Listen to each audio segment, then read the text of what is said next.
ẹ kú dédé àkókò yìí ìròyìn yàjóyàjó ló ń dé sétígbọ̀yìn láti iléeṣẹ́ Jígí Alọ́rà ìkànnì kẹrìnlélógún tó fìdí pagbá sílùú Ìbàdàn nípínlẹ̀ Ọ̀yọ́.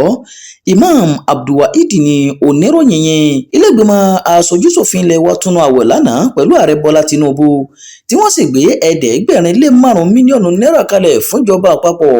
Lánàá ọjọ́ ajé Monday ti ṣe ọjọ́ kẹtàdínlógún oṣù kẹta ọdún yìí ni ilé-ìgbìmọ̀ aṣojú-ṣòfin ilẹ̀ wa ṣe àgbékalẹ̀ ẹ̀ẹ́dẹ́gbẹ̀rin-lé-márùn-ún mílíọ̀nù náírà fún ìjọba àpapọ̀ láti ṣe ìrànlọ́wọ́ fún àwọn ọmọ ilẹ̀ Nàìjíríà lásìkò àwẹ̀ Ramadan yìí.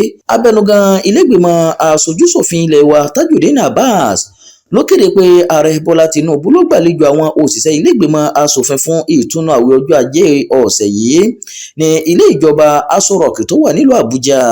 Tajudeen ló gbé owó náà kalẹ̀ lórúkọ àwọn aṣòfin tó kù tó sì sọ pé àwọn ṣe eléyìí láti fi dojú ìjà kọ ìpèníjà tó ń dojúkọ àwọn ọmọ ilẹ̀ Nàìjíríà. Ìròyìn yàjóyàjó fún ti àkókò yìí kò ní jù báyìí lọ.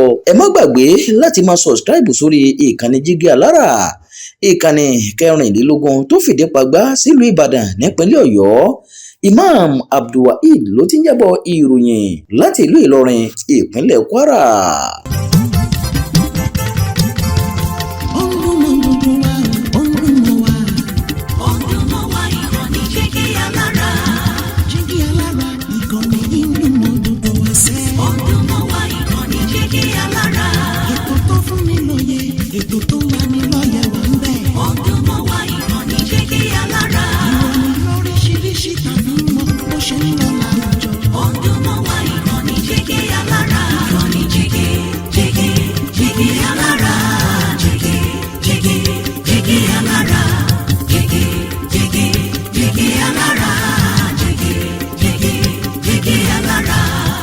Ìkànnì Jígí Alọ́rà kẹrìnlélógún bàbá gbogbo.